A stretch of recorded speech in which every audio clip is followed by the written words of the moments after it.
on, guys? Got another Minecraft video for you here today. Today on my automatic brewing station. What this does is it simplifies the act of the brewing station, where you have to sit there and wait for all your potions to finish brewing so you can load in the next ingredient. This will do it all for you with a system of chests, hoppers, dispensers, and switches and levers. So these 4 chests here are your basic chests where you put all your items in. This first chest is where you put all your water bottles. This next chest is where you put your primary ingredients. This middle chest is where you put the nether wart, and then this is where you put your secondary ingredient. And then I'll get to these buttons and switches in a minute. I'll show you all the networking underneath. I am using the Hexit mod pack, however this brewing station does not use anything from Hexit. It's all vanilla parts, so you can recreate probably a much simpler version than this. It just fit in my house so that all the networking is really ugly looking, just to make everything fit. But yeah, so underneath here we have a bunch of dispensers, hoppers, and redstone.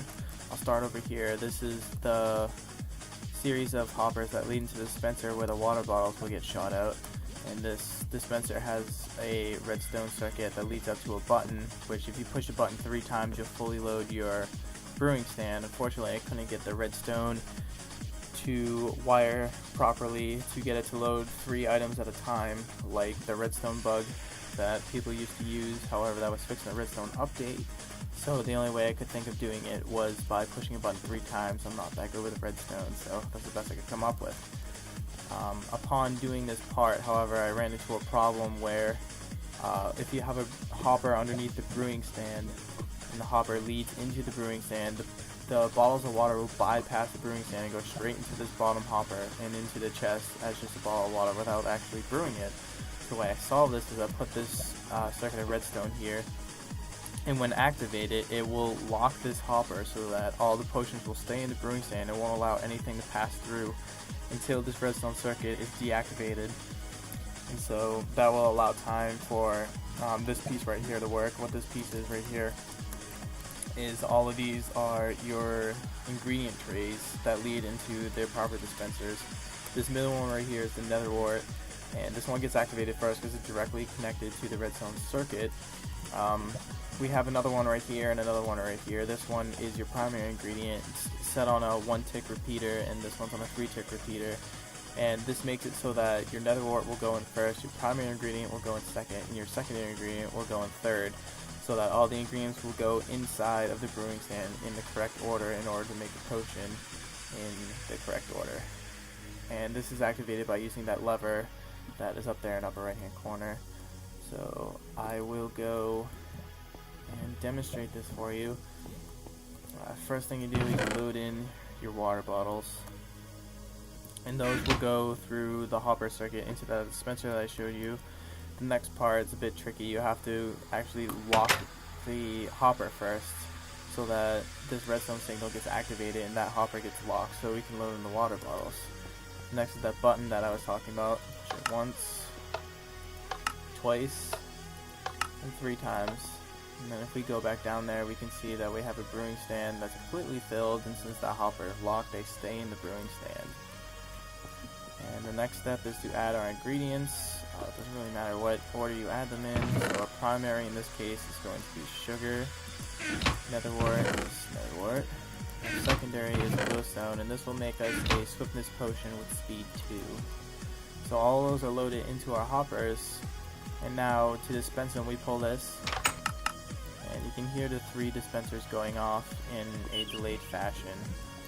And then if we go into our brewing stand, we can see the nether wart has gone in first as it intended. So we have our bottles of water locked in here. We have our nether wart, which we will create something like an awkward potion. And then following this should be loaded by the sugar. So the sugar gets loaded in next because of that repeater that's on 1 tick. So this is the second ingredient that goes in. And after this we should see our glowstone dust go in. And this basically allows this system to be almost fully automated. Just by a couple of resets, you can load in more materials than once. So all you have to do is push the button 3 times and then keep activating the dispenser system that will cause the potion to be created. And then once these potions are finished, you pull that lever that will unlock this bottom hopper that will allow these potions to go into a chest, which could be leading anywhere. You could totally seclude this from all your redstone machinery and make like a separate room over here that has a series of hoppers that lead from chest to chest. So now we see all of our potions are locked in our hopper. So if we go back up to the surface, we pull this lever that was going to unlock our hopper. When we go back down, we see the brewing stand is empty, and all of our potions are in the chest. So ideally, you wouldn't have to come back down here every time. I just did it for the sake of showing you how everything worked. But you can fully do everything from here. You can just load up all your ingredients, push the dispenser button, activate this, and then it'll brew all your potions for you. And then you can lock and unlock that hopper and load them into a separate chest while you do whatever. You don't have to sit there like, oh, now I have to load in the second ingredient, whatever. It just kind of avoids all that. Definitely not the best system, not the best setup, but I mean, it works. It works for the house that I have now. It's a bit much. There's a lot of redstone wiring. There's a lot of hoppers. Probably a lot of unnecessary work, but it just works for the house that I made.